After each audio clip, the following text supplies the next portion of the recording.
Tell me a little bit about you.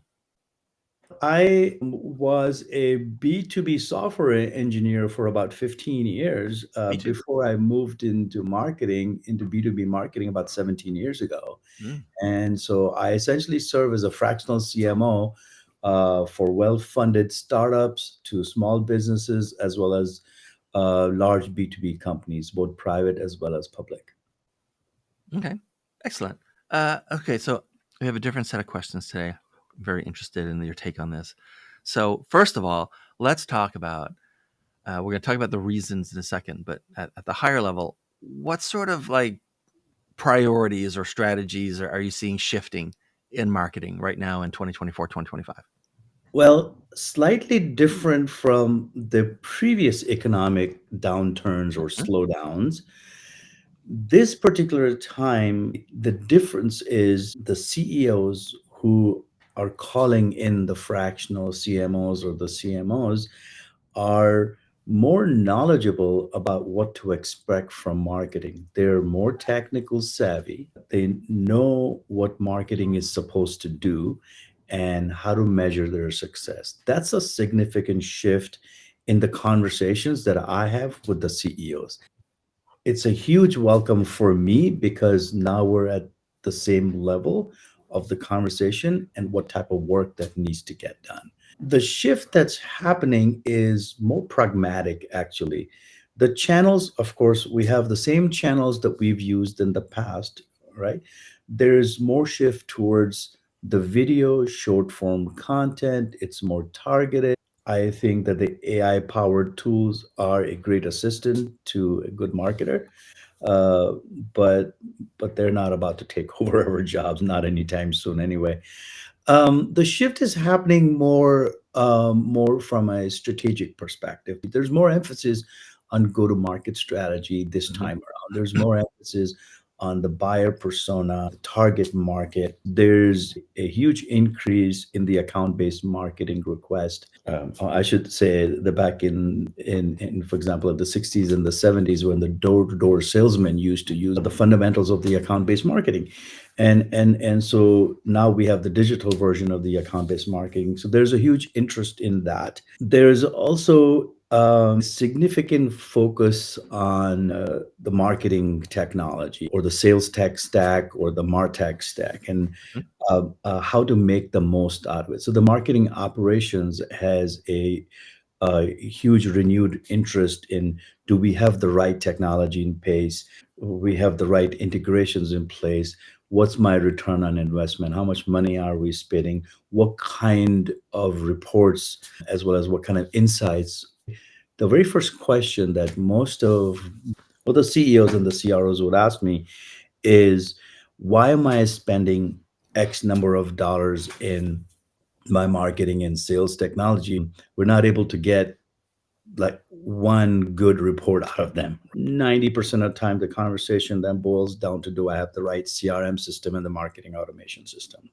We're talking about really the CEOs or the CROs having two separate focuses. When they bring in a fractional CMO, Right. uh, they want to tackle two things, or I do tend to guide them to focus on two things. One is the blocking and the tackling. That's, you're bleeding, you need a band aid, right?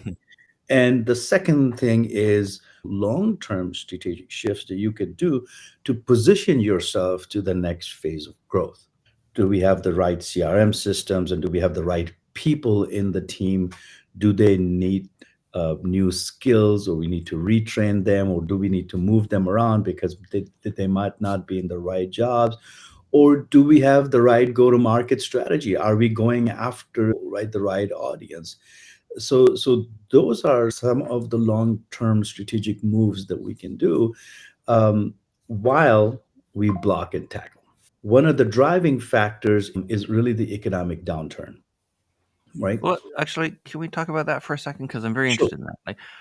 Like, how are companies, do you think, sort of adapting specifically around the economy right now? Like, what are they doing and what have they stopped doing? Well, it really depends on the size of the company and the Right. revenue and the scope, right? The quick answer to those, right? Because this is a whole nother conversation. The quick answer to that is if you're a startup who's looking for funding, the fundings are now delayed from 6 months to a Right. year, right? If you are a startup who has just received the funding, usually their spending slows down. They stop hiring.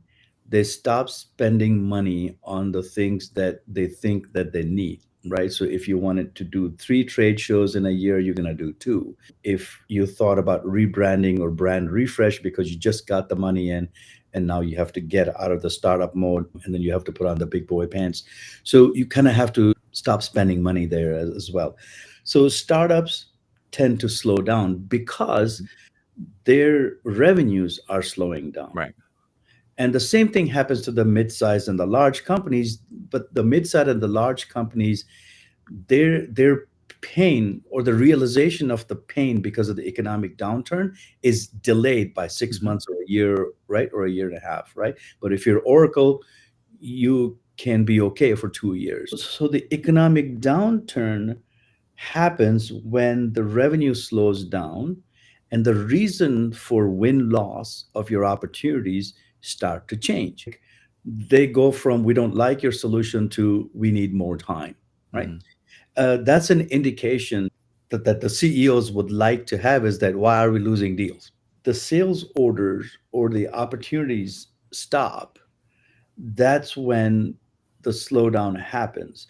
Unfortunately, the first people to let go are the Mhm. marketing leaders.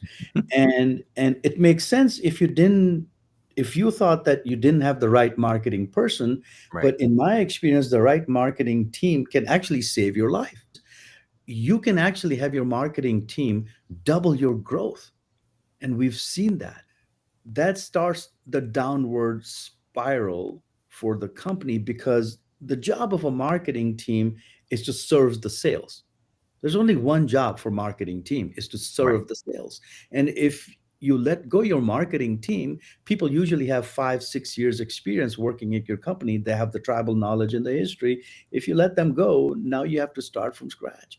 And so now who will serve the sales team? And that's what starts the spiral down, where the smart marketing people will find a way to close a deal, Right. right? It's the content, it's the pricing, it's the packaging, it's the promotion. It's really making sure that you know what the customers want. It's the relationship. You can go back and say, hey, you're not able to pay the whole thing. Maybe we can delay and have a payment plan. Mhm. You know you need it, right? There's so many ways the marketing can provide the sales the support that they need. And so that's what happens in the downturn of the economy. Another thing to notice in the downturn, when the downturn happens in the economy, some of the most savvy long-term visionary CEOs shift their spending from the short-term gain to more long-term infrastructure Right. technology 'Cause everything's on sale. Everything's cheaper. spending because everything is on Mhm. sale. They can buy cheap assets, right? If it's real estate or if it's, Mhm. for example, CRM systems and all this stuff. And that's an opportunity to buy really, really distressed assets, right? If you can buy Oracle CRM or something else or Salesforce Mhm. or Zoho for a fraction of a cost or a half a cost, well, that's a great, right? I mean, that's a great deal. And because the economy is slow, the consultants who implement that, Right, are including cheaper. Yeah. CMO, their services are cheap too because they need to feed their families as well, right? So it's a win-win situation when the economy is down. That's a great opportunity to position yourself for growth. So, that's a great answer, by the way. By the way, I've had innumerable people in my career tell me that in a downturn, the companies that invest in marketing or don't cut marketing do better overall. You're the first person to ever explain why. Okay, so how about this?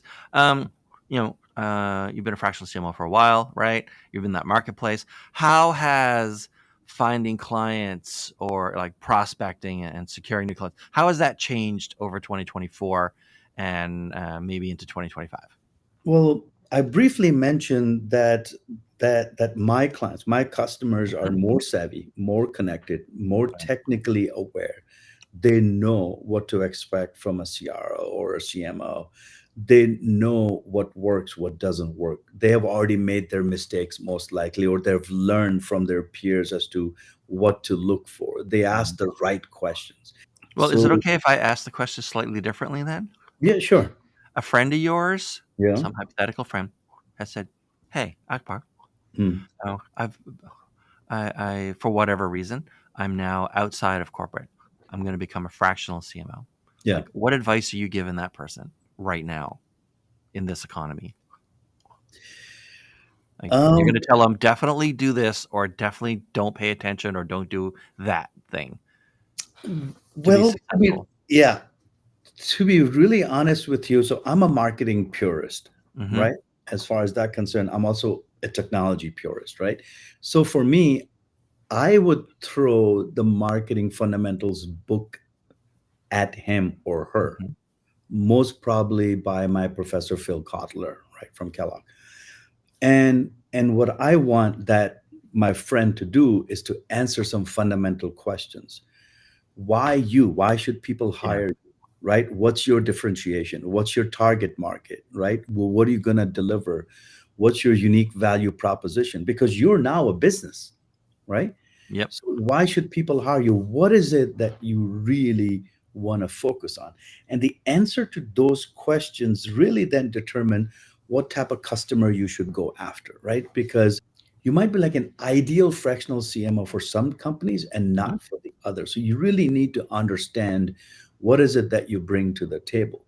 My personal philosophy actually came from my theater days, where my professor pulled me aside and said, "What do you want to become?" And I said, "I want to direct." And he essentially said, "The best director of theater, film, and movies Hmm. is the one who has done all of the underlying jobs. Right. You know how to dry clean the costumes, you know how to do makeup and hair, you know how to design sets, you know how to paint sets, you know how to run the backstage. You need to understand everything. And the job of a director is to really know what the end result looks like, and your job is to guide the whole production team towards it. In my philosophy, I don't like one trick ponies, right? There are some CMOs that I've heard that says, you know what, we are a digital marketing CMO, right? Or I am a strategy CMO.